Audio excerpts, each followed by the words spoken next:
Good morning. It is Thursday, October 10th. I'm Harry Smith. Good morning, everybody. I'm Paula Zahn. Welcome to CBS This Morning. Making headlines this morning, Anita Hill comes to Washington to tell the Senate her side of the Thomas story. A new drug for AIDS finally wins FDA approval after years of demands by AIDS activists. And Oscar winner Jodie Foster makes her debut as a director with Little Man Takes. Busy morning ahead. The latest on the Clarence Thomas nomination in just a minute. Then two senators on charges that their committee ignored harassment accusations against Judge Thomas. And some prominent American women join us to look at the charges and the ensuing reaction. And a little bit later on, yet another breakthrough in East-West cooperation. Phil Donahue and Soviet journalist Vladimir Posner hosting a talk show to be seen in the United States and the Soviet Union. First, though, here's Mike Collins of WBTV in Charlotte, who's sitting in for Mark McEwen this morning with a glance at our weather. Good morning, Harry. More heat in the southwest today over California. The Santa Ana winds blowing some hot air into that area. And, believe it or not, more showers over Florida, but nothing like yesterday and the day before. Harry? All right, Mike, we'll get the rest of the weather in just a couple of minutes. Time now for this morning's news. Supreme Court nominee Clarence Thomas and his accuser, Anita Hill, are both in Washington this morning. They're getting ready for what's sure to be some tough questioning in a Senate hearing that starts tomorrow and could run all weekend. More now from Randall Pinkston at the White House. Good morning, Randall. Good morning, Harry. Senior administration officials say that the White House has provided the Senate Judiciary Committee with the names of witnesses who will support Judge Clarence Thomas's contention that he is not guilty of charges of sexual harassment. The person lodging the charges, law professor Anita Hill, arrived in Washington last night, prepared to testify before the committee. She answered none of the questions thrown at her by reporters last night. That hearing is expected to begin tomorrow and will focus on Hill's charges and other personal conduct issues which may surface about Judge Thomas, who made a very public visit to the White House. The Oval Office chat was described as a deliberate effort by the administration to underscore the president's support for his embattled Supreme Court nominee. Any question you ask me is going to be answered. I support Clarence Thomas, and there's no wavering, there's no condition, and that's where it is, and that's the way it's going to stay. Neither Republicans nor Democrats are escaping the heat from this controversy. Women's groups accused male leaders in the Senate, and both the entire Senate as well as the Judiciary Committee, of failing to take Professor Hill's charges seriously. Now, after insisting that there was no need for a public hearing, the frenzy of debate and lobbying forced Senate leaders to reverse course. We confronted a difficult situation,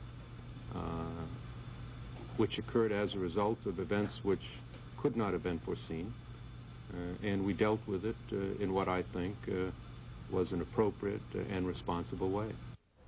Well, one of the two women in the Senate disagreed, saying the process was handled very poorly, and the reputations of both Judge Thomas and Professor Hill have been tainted by the whole affair. Harry? Randall, what's the biggest challenge to Thomas supporters over the next couple of days? Well, they will have to walk a very fine line. They have to impeach Professor Hill's credibility. On the other hand, they have to make sure that they don't attack her too harshly. If they don't impeach her contention about Judge Thomas, then obviously the judge will lose. On the other hand, if they attack her too harshly, the senators will be accused of being insensitive to allegations of sexual harassment. Randall Pinkston reporting from the White House this morning. Thank you. Many of the men accustomed to having things their way in Washington's halls of power excuse me, were surprised by the fierce public reaction to the charges against Judge Thomas. But for women, as Jerry Bowen reports, harassment is an old and familiar problem. Our lead subject is sexual harassment. And the issue is bigger than the Clarence Thomas controversy. The issue, the raw nerve exposed across America, is whether society, male-controlled society, is sensitive to the subject. When American women, and some men, but mostly women, heard about that, I think the reaction was enormous. I've never seen anything like it in politics, not in recent years anyway. Because you see, most women, if you ask them, sometime in their past have been sexually harassed. We didn't like what they did to us. They humiliated us and demeaned us. From radio talk shows to city streets, women are saying it's time they be heard on this issue, heard and taken seriously. I don't think there is any man who can actually feel what a woman feels if she perceives herself as having been harassed. And I think that's the difficulty. And the debate is on, from Washington to the West Coast. Most women, they like to have men, men admire them and to ask them out and stuff. I think it has been overblown. I don't think it's right to make jokes about it. I wouldn't want my wife harassed. And with the debate and new questions about to be asked in Washington, a rare process is underway in this country, something called consciousness raising. It means the subject of sexual harassment will never be treated quite the same again. Jerry Bowen, CBS News, Los Angeles. On the financial markets this morning, the dollar is mostly lower against major foreign currencies. The Tokyo market was closed because this is sports day in Japan. Wall Street starts the day with the Dow Industrials at 29.46. The average lost 17 points yesterday. In baseball, the Pittsburgh Pirates won the first game of the National League Championship Series against the Atlanta Braves. Andy Van Slyke was the hitting star. He got the Pirates going in the first inning with a home run against Brave lefty Tom Glavine. Van Slyke added a run-scoring double in the third. He doesn't normally hit lefties well, but he has had success against Glavine. The managers can't figure it out. Tommy was not nervous at all. He's had trouble in the first inning for the last month, and for what reason, I don't know. I think it's just location, not getting ahead of the hitters. For whatever reason, whether he picks up the ball, I know nothing about hitting, so whether he just sees the ball better off him or whatever it is, I can't answer that. The Braves and the Pirates will be at it again tonight. You can see Game 2 of the National League playoff beginning at 8:30 Eastern Time. Toronto took Game 2 of the American League playoff. The Blue Jays led 1-0 in the top of the third when Kelly Gruber's broken bat single scored 2 runs. Devon White came in first, then Roberto Alomar got around Brina Harper's tag. Toronto's Tom Henke looked strong in an inning and a third of relief work, and the Jays even the series at 1 game apiece. The teams will travel to Toronto today. Game 3 of the American League Championship Series can be seen tomorrow night on CBS. And at 7 minutes after the hour, no baseball schedules for Mike Collins of WBTV in Charlotte. Good morning, sir. Good morning, I think. Well, we'll look at the baseball forecast next time we get together, not this time. We do have some developing storms, all the rain today on the eastern stretches of the country.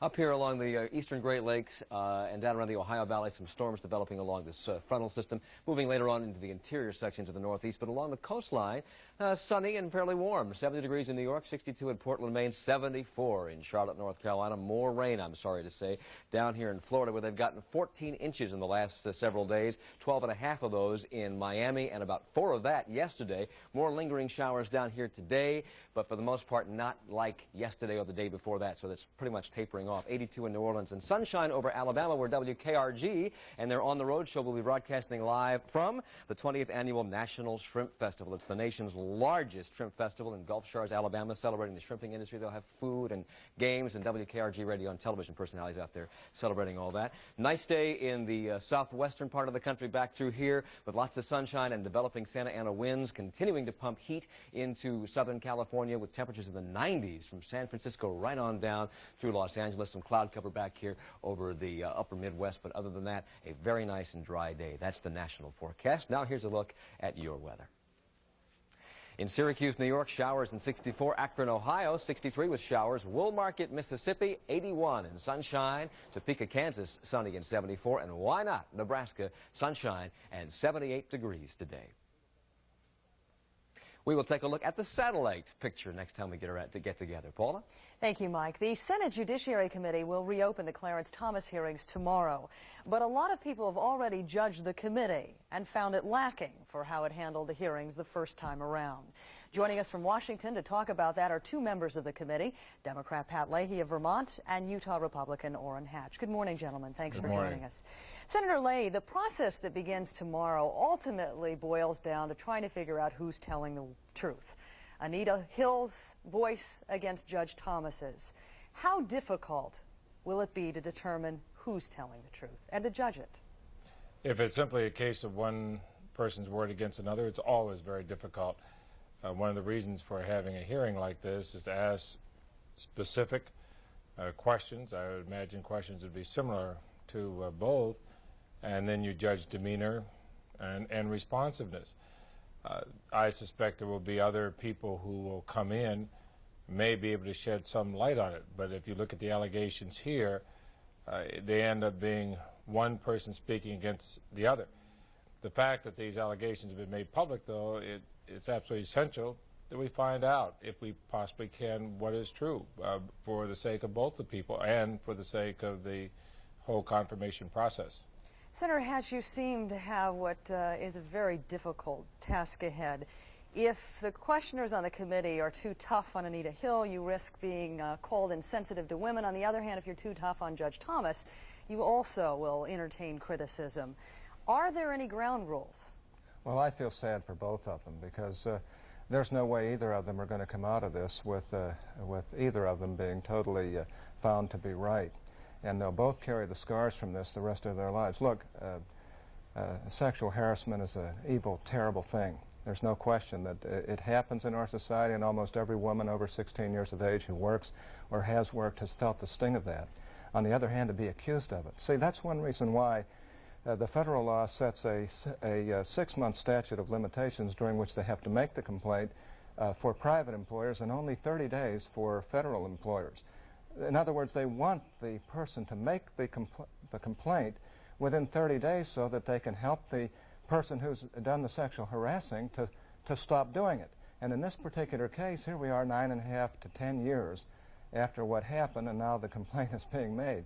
And the reason they do that, the reason they have a statute of limitations, is to be fair to the defendant, so that that person can hear the charges against him and respond to them, and if there needs to be some changes made, make those changes. But and in this Senator case, Hatch, that's the problem. You are now confronted then with determining who's telling the truth. How detailed do you think the question should get? Well, I think they have to be fairly specific and fairly detailed with regard to both people, but I think they have to be fair.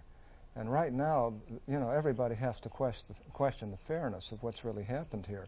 I certainly don't think it's been fair to Judge Thomas. Now, I believe that the questioners in the committee will be fair, and let's hope that we can get this over with and get to the vote on Tuesday night, and let's hope that Judge Thomas is not smeared further over this weekend. Senator Leahy, your reaction to what Senator Hatch has just said to say? The questions have to be fair.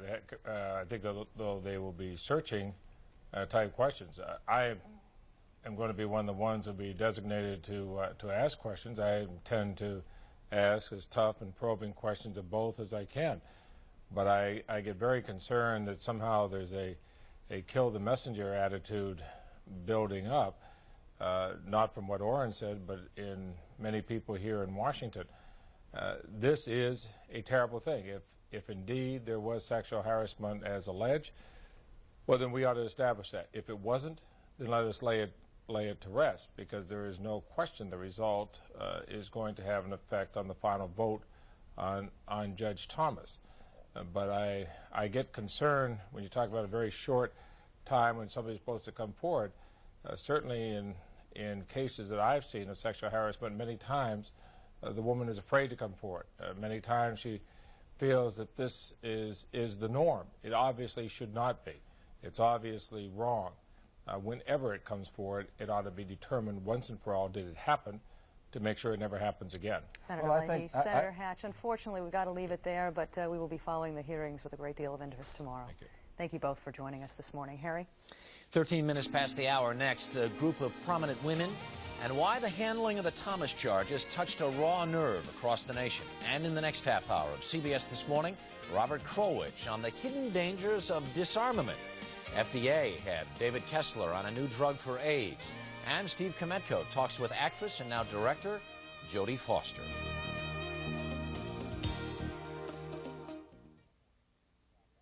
How does your morning show stack up when it comes to providing the recommended daily allowance of health and consumer news? Probably not as well as you think. Keep going. That's right. It would take 3 of the other morning shows to equal the amount of information and enjoyment you get from just 2 hours of CBS This Morning. Take it from me, Harry Smith, anchor of CBS This Morning. CBS This Morning, breakfast for your head. Hi, I'm Carl Lewis with a message from the National Kidney Foundation. High blood pressure is a silent killer that affects over 60 million Americans. And if left untreated, it can lead to heart attack, stroke, and kidney failure. That's why it's so important to have your blood pressure checked and follow your doctor's orders. The National Kidney Foundation can send you information on high blood pressure, because finding out you have it can save your life.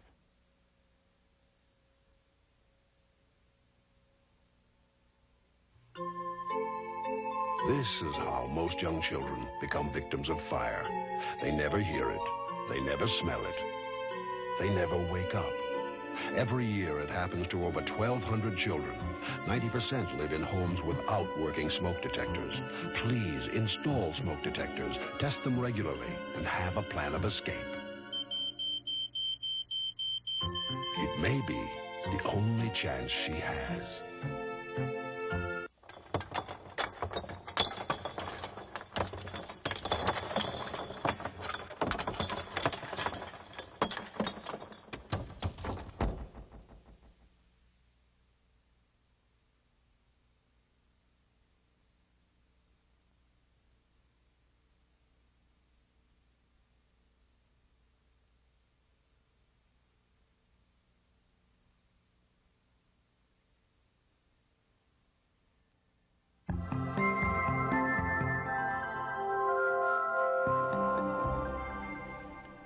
It is 16 minutes past the hour. The handling of the Clarence Thomas nomination sparked an explosive reaction from millions of women. Three of the nation's most prominent women are with us to discuss the charges and the reaction. Linda Chavez is the former executive director of the U.S. Commission on Civil Rights. With us from Boston, syndicated columnist Ellen Goodman, and from WISC in Madison, Wisconsin, Donna Shalala, Chancellor of the University of Wisconsin at Madison. Good morning to you all. Good morning. Ellen, let me start with you.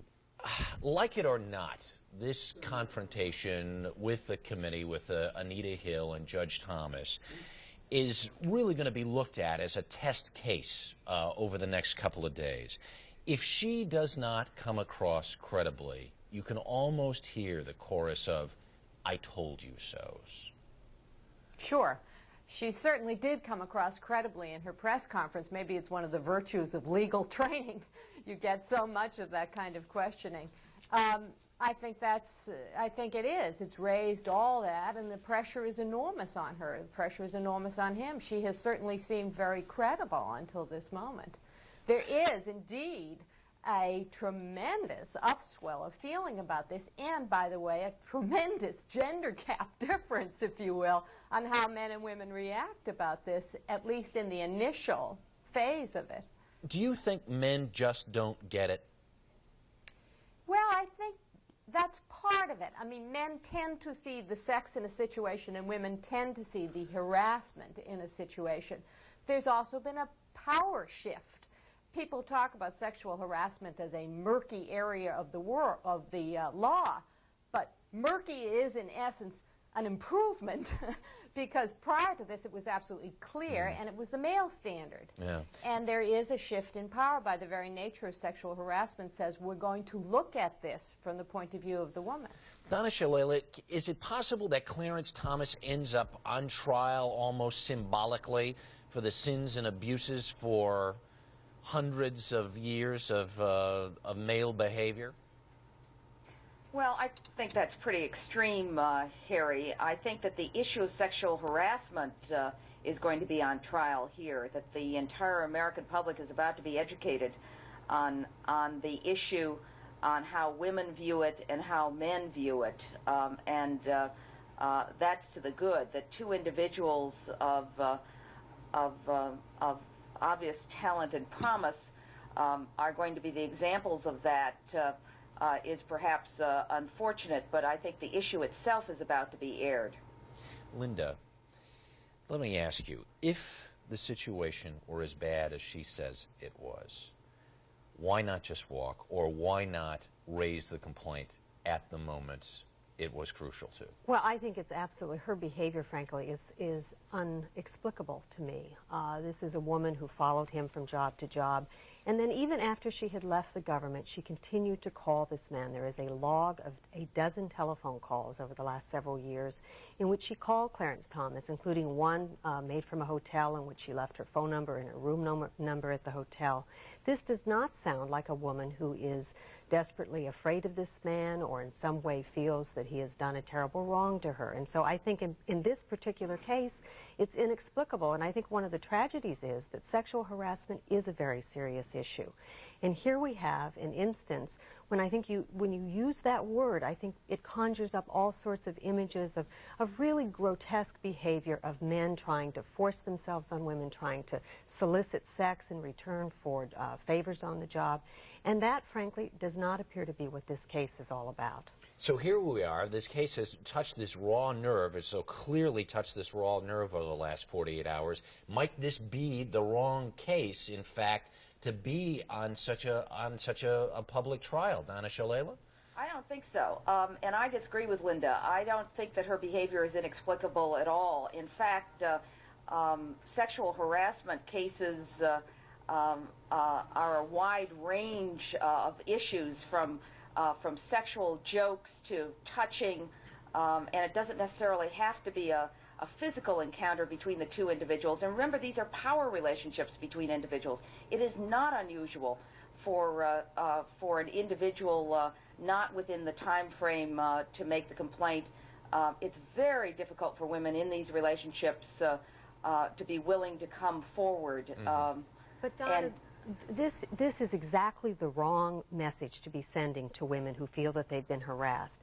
If you feel you've been harassed, you must act at the time. You cannot wait 10 years to say something, and you cannot give the kind of cues that calling the supposed harasser give. I mean, this I think is a real problem. Go ahead, Ellen. Well, I just don't think that's relevant. We're talking about someone who was 25 years old. As the mother of a 23-year-old, that seems quite young to me to have stood up at that time when the area of the law was even murkier, if you will. And in fact, she didn't. She wasn't looking forward to the situation she's got herself into now, but when she was asked about it, she felt that she had to say what she regards as the truth. But Ellen, she called him as recently as last November. You cannot send mixed signals, and I think that's one of the problems in this area. It's not just men's behavior, it's also women's behavior. All of us have to learn what the cues are. Lots to talk about, and certainly lots to watch over the next couple of days as the Judiciary Committee hearings continue. Linda Chavez, thank you.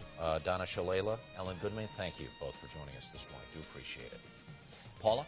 We're looking at 22 minutes past the hour. Be here in our next half hour for the long-awaited new drug for AIDS patients. And Jodie Foster making her debut as a director.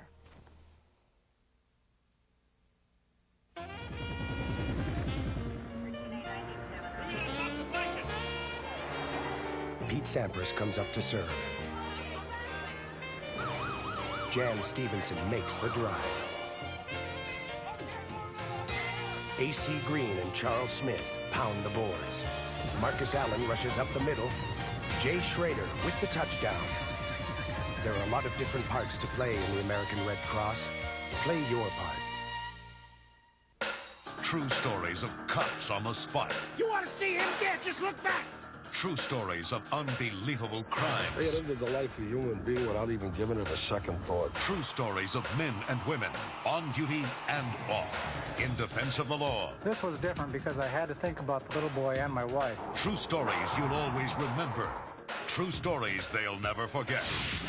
Watch for the true stories on Top Cops tonight. Where do we find the words to thank those who were ready to sacrifice it all for our country? One way is to let them know the country they were protecting is protecting them too. Hello, I'm Secretary of Labor Lynn Martin. We're protecting the jobs our reservists and National Guard members left behind. If they work for you, you should know about the Veterans Reemployment Rights Law. Call us at 1-800-442-2VET. They did their job, now let's do ours. The doctor just told you. Your child has leukemia. Suddenly the whole world changes. But in the last few years, dramatic progress has been made, thanks to research funded by the Leukemia Society. And lives that once were without hope are slowly being turned around. Please call the Leukemia Society, because when there's help, there's hope. HIV and AIDS. Man, I'm tired of hearing about it. Like, I really have to worry about it. I don't do drugs. And I wouldn't sleep with anybody I didn't know. There's no way I could get HIV. I swear, if I see one more thing about HIV, I think I'm gonna die. You could be putting yourself at risk. Call 1-800-342-AIDS.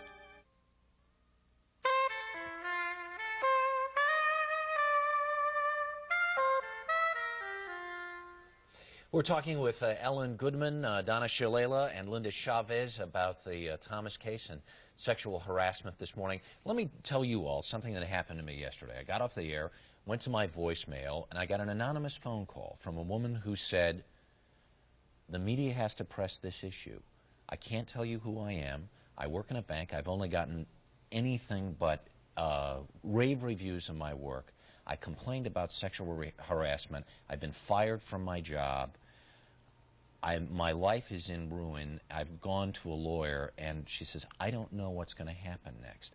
Your point is well taken, Linda, that you should complain when the situation exists, but I don't think most women have much of an idea of what's on the other side of when you make the complaint. Go ahead, Ellen. Well, that's very true. I'd also like to pick up on something that Linda said about, quote, mixed signals. Whose mixed signals?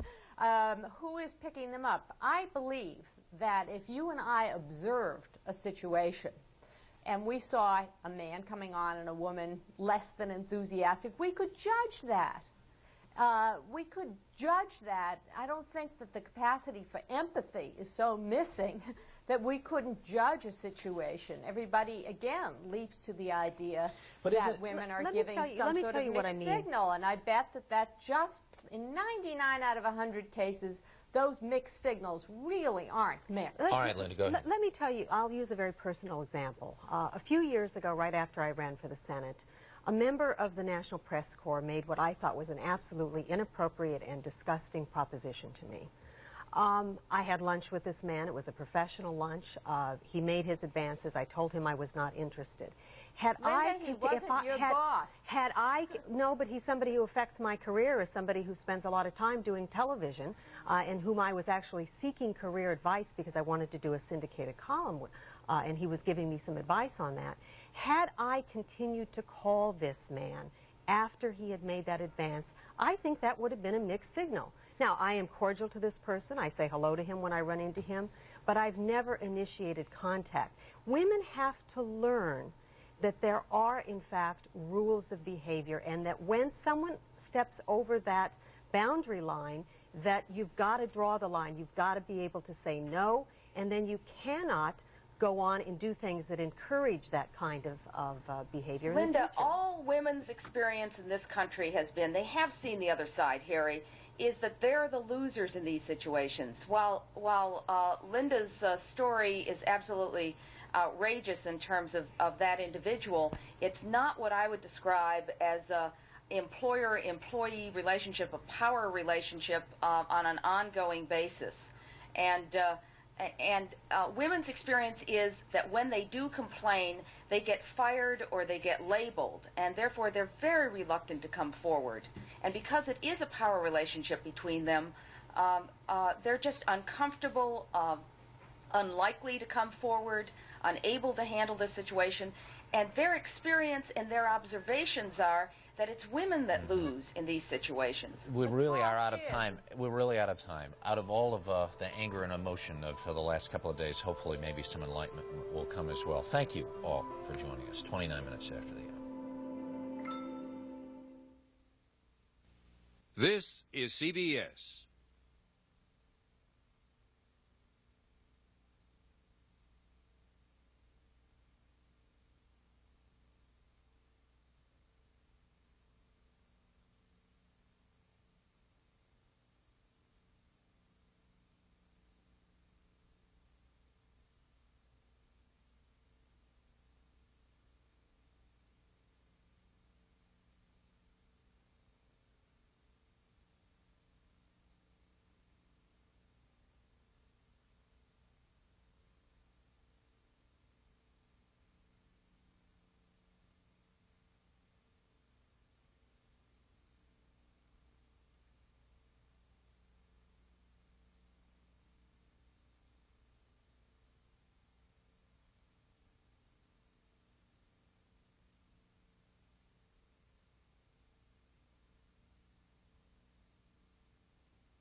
Good morning, everybody. Welcome back to CBS This Morning. I'm Paula Zahn. And I'm Harry Smith. Good morning, everybody. The government has just approved a new drug for treating AIDS. It's a move patients and activists have been waiting for and demanding for some time. In just about 15 minutes, we'll be talking with Dr. David Kessler, the head of the FDA. And after news and weather, Robert Krulwich on what's really going to happen to all those nuclear weapons now that the U.S. and the Soviet Union are getting out of the arms race. Also coming up in this half hour, Steve Kometko takes us on a bike ride with Jodie Foster. Doesn't that look nice? The Academy Award winner works both sides of the camera, a star and director in the new movie Little Man Tate. And what's new in TV talk shows? How about one with Phil Donahue and Soviet commentator Vladimir Posner? How'd you like a built-in audience of over 100 million? That's not bad. I could live with that. Way to start. They'll be with us a little bit later on this Plus morning. 10 different time zones that show will be seen in. We like that. Now it's time to get caught up in the news this morning. The Senate Judiciary Committee reconvenes, that is, tomorrow, charged with determining the truth about Judge Clarence Thomas and his former assistant, Anita Hill. Thomas visited the White House yesterday for the first time since the sexual harassment charges against him were disclosed. President Bush said he continues to support his Supreme Court nominee with, quote, no wavering and no condition. Thomas's accuser also is in Washington this morning preparing to tell the committee about the harassment she says she suffered while working for Thomas a decade ago. But as Bob McNamara reports back home in Oklahoma, reaction to Anita Hill's story is decidedly mixed. At the University of Oklahoma, feminism has never threatened football as the campus issue. And here where Anita Hill, the central figure in the Clarence Thomas case, is a professor of contract law, little sympathy and lots of questions about a suddenly famous faculty member abound. I'm not calling her a troublemaker or anything, but just some people like to cause trouble. Why didn't she bring it out before? Why is she bringing it out now? If it happened, it should have been taken care of then. Let the dead stay dead. If it's already been buried so long, you shouldn't bring it back up. Still at Oklahoma's law school, Anita Hill has become more than a case history on a page of research. She's very impressive. I wouldn't question her integrity at all. She's a true professional.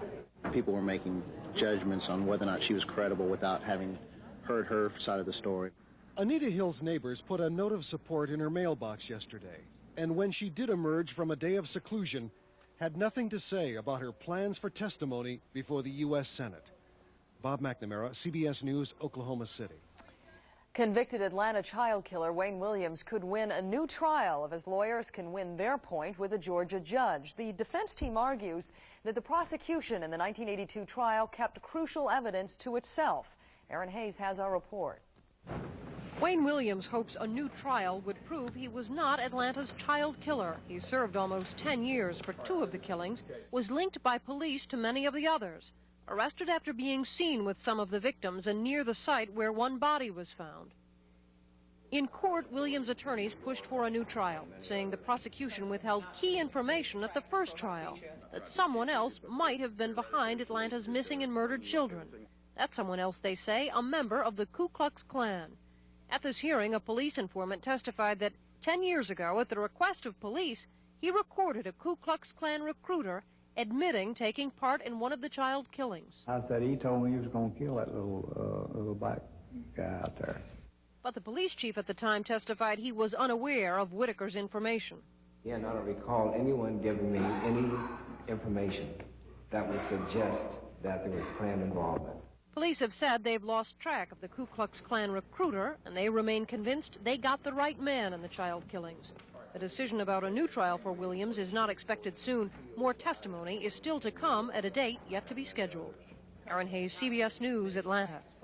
Bad weather is in the news this morning. Much of southern Florida remains underwater following the worst storm since the 1970s. More than 20 inches of rain has fallen on some areas since Tuesday morning. In parts of Fort Lauderdale and Miami, sewage has contaminated the water supply, and residents are being forced to use bottled water. Flooded roads are causing long rush hour traffic jams. That's the news at 26 minutes before the hour. Time to check in with Mike Collins, who's standing in for Mark McEwen all week long. He joins us from WBTV in Charlotte. Florida going to get any improvement today? Actually, they are. A little improvement today, but not so much today as tomorrow. Tomorrow, some good news. This weather segment is sponsored by Red Lobster for the seafood lover in you. Lots of people go to Florida for seafood and sunshine, and they're not finding a lot of sunshine recently, and our latest satellite map will show you what's going to be happening there in the next 24 hours or so.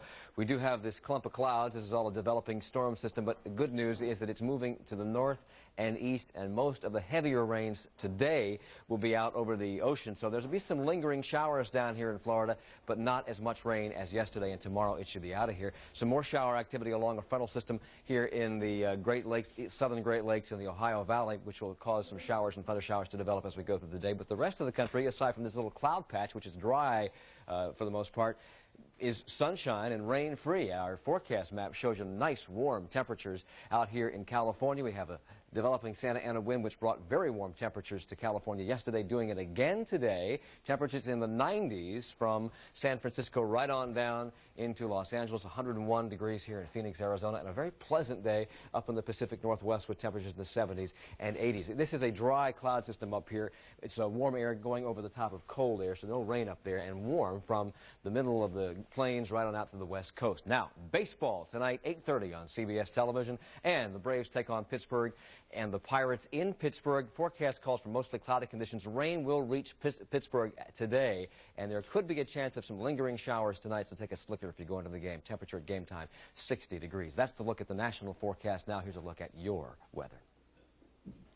In Honolulu, partly cloudy, 87. Fairbanks, Alaska, partly cloudy and 34 degrees. Gun Barrel City, Texas, sunshine and 86. In Cedar Rapids, Iowa, partly cloudy and 66 degrees. And in Lava, New York, mostly cloudy, 66 degrees. Next time we get together, we'll take a look at how chilly it may be overnight. Harry? All right, thanks very much, Mike. We want to talk a little bit about nukes in the news with Robert Krulwich. We have not visited this subject in a week or two, but through the coup, the big concern was who's got what and where's it going and where are they pointed, and now everyone's getting rid of everything, it seems like, or not quite so true. That's my topic. All right. Over the summer, Boris Yeltsin said that nuclear weapons scattered across the Soviet Union should be put under central control. But this week in Moscow, experts from America and the Soviet Union are meeting and worrying that that may not happen. There are 27,000 nuclear warheads in the Soviet Union. There are missile bases in the Russian Republic, Belarus, Kazakhstan, and the Ukraine. The Republic of the Ukraine has perhaps 1,000 nuclear warheads on long-range missiles capable of reaching the United States. And on top of that, they have thousands of tactical or short-range nuclear weapons that could reach Moscow or threaten the immediate surroundings. Many SS-19, SS-20, and SS-24 intercontinental ballistic missiles, giant Soviet missiles, are built in the Ukraine. The Ukraine also has 2 long-range missile bases and 8 air bases for nuclear bombers. So if you take that as a whole, you have the Ukraine, which is little known in the West. People don't know who are the leaders, what's the makeup of the Ukraine, suddenly becoming a new independent nation that has a nuclear arsenal that dwarfs that of Great Britain, of France, and even China. Suddenly a huge nuclear weapons power in our midst that we knew little about previously. The president of the Ukraine, Leonid Kravchuk, told President Bush the Ukraine wants to be nuclear-free, no nuclear weapons. But so far, Kravchuk has not endorsed any plan to hand the weapons back to Moscow. Perhaps because on the border between the Ukraine and Russia, there are 2 areas claimed by both republics. And as Ukrainian nationalists press for independence, they want their leader to be as powerful as possible when he negotiates with the Russians. And with 1,000 nuclear warheads, President Kravchuk's power, well, it affects everybody. When you're talking about nuclear weapons and a strategic capability, you're talking about a leader who has a finger on a nuclear trigger of weapons that can reach the United States and vaporize our cities. That is no small concern, shall we say. The president of Kazakhstan, I should mention, in addition to the Ukraine, has said that he will keep his nuclear weapons on Kazakhstan soil. He may be willing to discuss who controls them, but Kazakhstan, he says, is going to be at least the possessor of nuclear weapons forever. So in a simpler, colder world, we had one superpower to deal with. Now we've got at least almost a handful. Yeah. Can we ever get back to the bad old days to make it at least simpler? Well, that's the question, and that's the question being discussed this week in Moscow. There seem to be only 3 ways to do this. And why don't you be the Ukraine, if you like? All right, I'll be the Ukraine.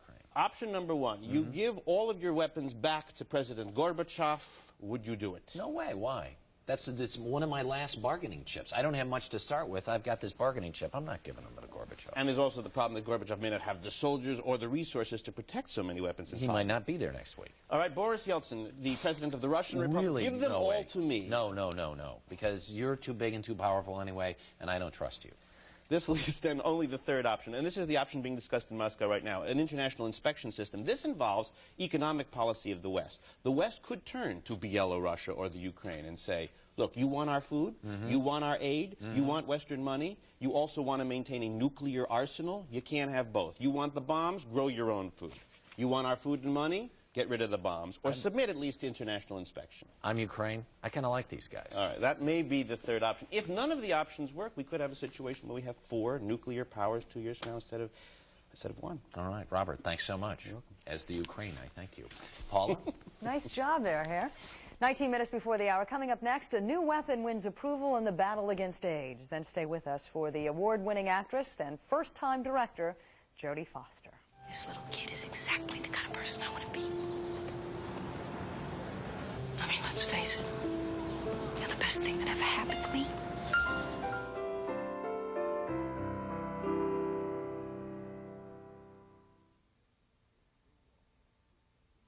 It's the one, the only Red Lobster Fest.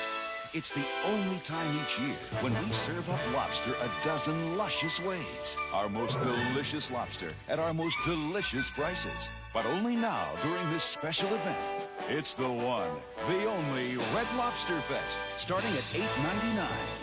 Red Lobster for the seafood lover in you. Now try lunch on Sunday. Most items $4.99 or less.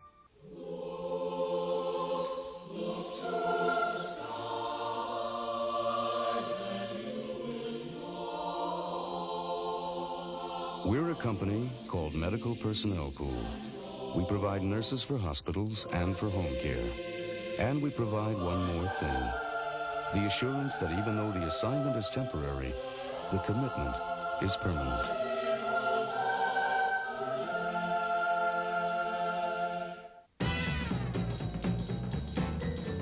We're sorry, all Hotel Message Center personnel are busy. Please hold.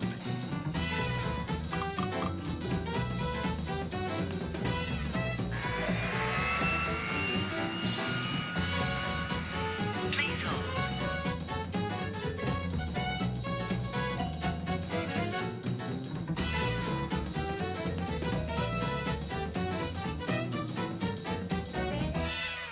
I want performance. I want handling. So I probably want a European sedan.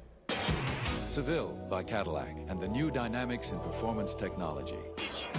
Where an electronically controlled V8 powertrain makes acceleration smooth and invigorating. And where a speed-sensitive suspension automatically retunes itself as you drive. The 1992 Cadillac Seville is here. And there's never been a car like it.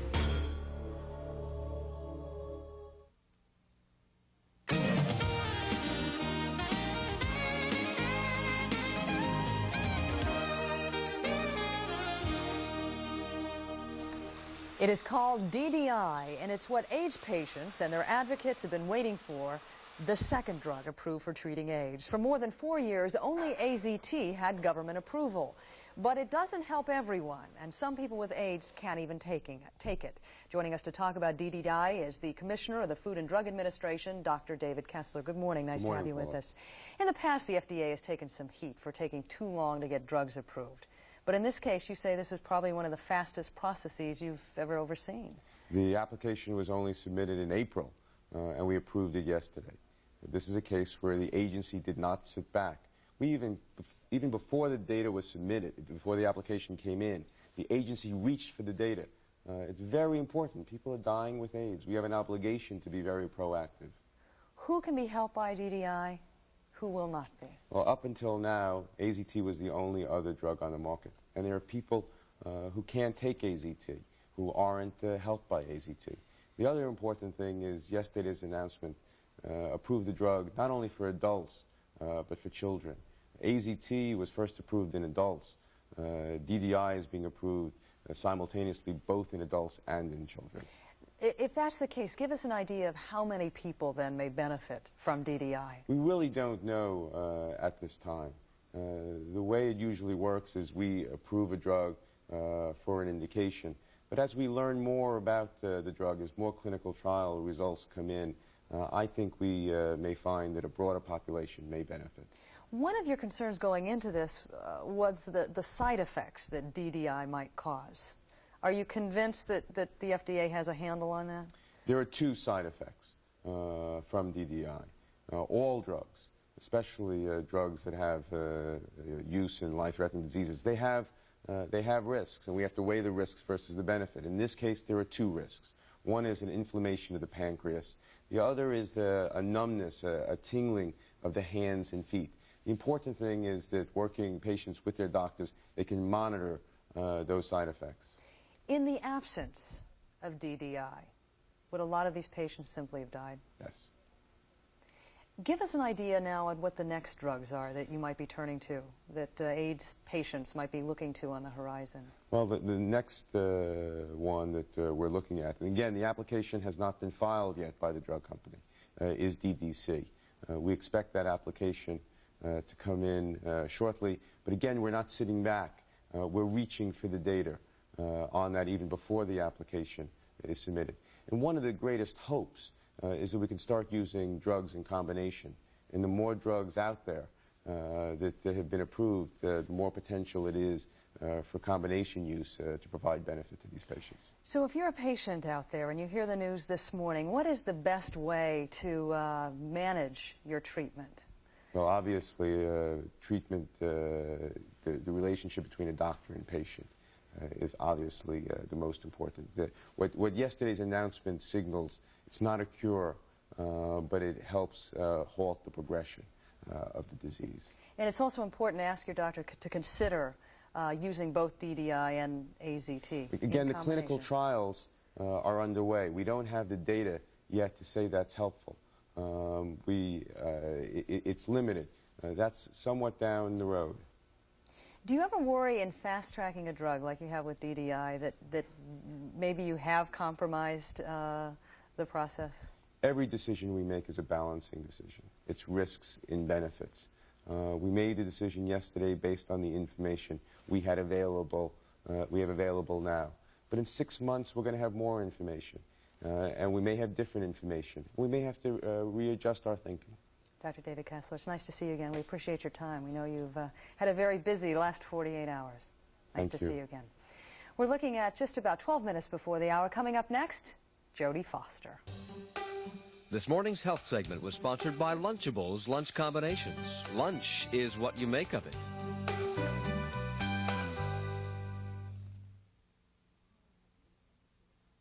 My husband's such a kid at heart. He gets to the end of his Lunchables, and you'd think he was gonna cry.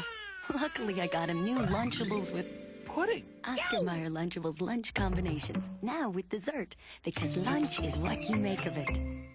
Dale Earnhardt, why are you getting your oil changed at a GM dealership? The fast or free guarantee. Fast or free? Yep, takes 29 minutes or less, or my next one's free. Gotta go now. And Earnhardt's back in record time. Mr. Goodwrench Quick Lube Plus. Try it for a change. AT&T understands the magic of bringing families together.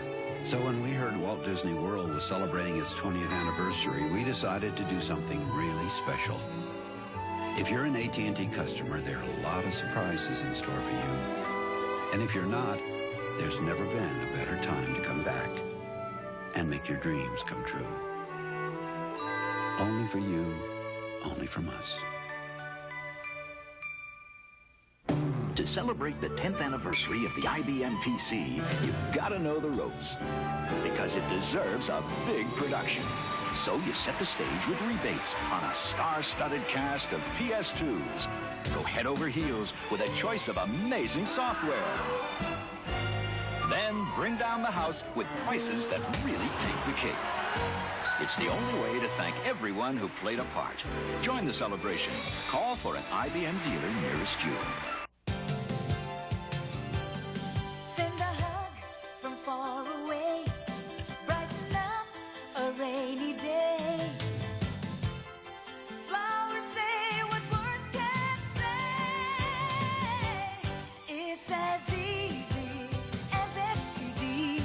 Whatever you need to say, your FTD florist can send the right bouquet. And remember, It's as easy as FTD. Tomorrow on CBS This Morning, the book on Madonna. We'll meet the man who wrote it. Ever since she was a kid, Jodie Foster has impressed critics and audiences on the screen. Now, for the first time, she's also behind the cameras, directing her new movie, Little Man Tate. Our entertainment reporter, Steve Kometko, spent yesterday afternoon with Jodie Foster. Physical activity of choice when you're not working on films. Biking? Yeah, biking. You know, anything that's mindless. I like hiking. I like long, like cross-country skiing, or anything that doesn't require some kind of activity of, like, that's too complex. Never let it be said Jodie Foster doesn't know how to mix a little pleasure with her show business. When it was suggested we sit down to talk about Little Man Tate, a movie in which she stars and on which she makes her directorial debut, she suggested doing a little biking, too, in Will Rogers State Park, not far from where she lives, where she works, and where she grew up, not far from Hollywood. There's this little boy in my movie that sits on a makeup chair and goes, it's kind of what I feel like now. Directing and acting in the same movie? Well, if I had had my choice initially, I don't think I would have done it that way. I was the person that went to every, you know, whenever anybody ever asked me about that, I'd say, oh, it's a tragic mistake. People shouldn't direct and act at the same time. And logically, they really shouldn't. It's two very entirely different sides of your personality. But what I found when I was doing it was that I enjoyed it. It was tiring. Towards the end of the movie, I wouldn't say I made mistakes, but every once in a while, only towards the end, my producer would come up to me and say, did you really intend it to be like that? And I'd say, what? She'd say, come here, look at the monitor. And then I would look at the monitor and realize that in a scene where I was supposed to be happy-go-lucky and kind of skipping along, that I was really intense and stressed out. So we worked on that. Little Man Tate is the story of a brilliant youngster who gets trapped between need and want. He needs his mother's love and emotional nourishment, but he wants the food for thought he can get from the doctor who runs a school for gifted children. Adam Hahn Bird is young Fred Tate, Diane Wiest his mentor. Foster plays Dee Dee, his single parent. He just wants to be a normal, happy little kid. Well, he's not normal, thank God. And he's certainly not happy. And you underestimate him greatly if you think that a summer by the pool will ever be enough for him. Fred wants to go to college. Don't take my word for it. Ask him. With The Accused, you won the Oscar. Mm-hmm. With Silence of the Lambs, you have a mega hit. Did they just come to you with Little Man Tate and say, here, it's yours? No. Well, actually, I mean, it was in a pile of things at my office, in my agent's office, and I looked through them, and I said, well, you know, this would be a nice little part for me. Of course, I'd love to direct it. A little while later, they said, why not? Do you think you can get it set up? And I said, yeah, I think I could, and I got it set up based on my rewrites, based on my ideas about how it should be rewritten. How about if we just say, see you tomorrow? Is that a goodbye, huh? If you send me the checkbook, I'll balance it for you. I think I can take care of that, Freddie. If you could boil it down to a simple response, what drives you? I think love, and I use that in the grandest of terms. I know that sounds really stupid, and now like everybody on TV is going to think I'm a jerk. But I think that that has to do with my work. What I choose is what I love and what moves me, and the decisions I make are always what moves me, and all of that is informed by that one principle, I think. And as kind of namby-pamby and Californian as that may sound, we're here in California. I guess that's it. With the hard part now behind her, Jodie Foster is justified in hoping Little Man Tate is well received. Woo! She says she became an actor because actors tell stories, and now Foster knows better than before. That's what directors do, too. From Hollywood, I'm Steve Kometko, CBS This Morning. 5 minutes before the hour, we'll be right back.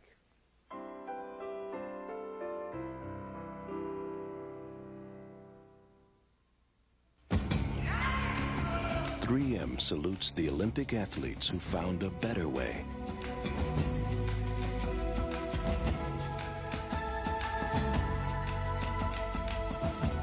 Whose ideas were so original, there's no going back. That same innovative thinking helped us invent fiber optic products like FiberLock, a vital link in worldwide communications. 3M, innovation working for you. For years, pledges kept our furniture looking beautiful. Well, now there's a new pledge that does even more. With a special dust-resistant formula called Dust Block, now Pledge actually repels dust. Watch. I polished half this table with Pledge, and half I dusted with a dry cloth. See, new Pledge repels over half the dust I'd normally see. Pledge knows our lives are a lot busier these days, but with new Pledge, they're a little easier, too. New Pledge with Dust Block. It actually repels dust. These are remarkable cars, and I've left all this space to show you why. First, Dodge Spirit and Plymouth Acclaim are the lowest priced 6-passenger cars in the world, even with an airbag and all the goodies you see here. But okay, you want to spruce it up, so you start adding options: air, automatic, 4-speaker stereo. When you're through, you'll find that Spirit and Acclaim, with all this, are still the lowest priced 6-passenger cars on the planet. Now get a warranty choice no other manufacturer offers. At Color Tile, we'll do what it takes to give you a break. The lowest prices at our Columbus Day half-price sale, plus no payment for 90 days. Nobody can beat us on ceramic tile, even DuPont Stainmaster carpet. So hurry to our Columbus Day half-price sale. It ends Monday. Guilty by suspicion. The critics have testified. A triumph. Fascinating. A must-see movie. Robert De Niro, Annette Bening, George Wendt, Patricia Wettig, and Sam Wanamaker. Guilty by suspicion. Look for it at your video store. On CBS This Morning, here's a look at your weather. More rain is in store for southern Florida. However, the amounts will be much lighter than in the past 2 days. Meanwhile, look for showers to develop around the eastern Great Lakes today, while those Santa Ana winds will keep most of California hot and dry. Tomorrow on CBS This Morning, we're going to be talking with Paul Newman and Joanne Woodward. And stay with us in our next hour this morning for some very important tips to fireproof your kitchen. And he's a hero to millions. We'll be talking with Hulk Hogan, the only guy that's ever going to come into the studio and make you look little. He's a big, big guy. You're going to be dwarfed by him. Phil Donahue and Vladimir Posner in the next hour as well. Stay with us. Bye-bye.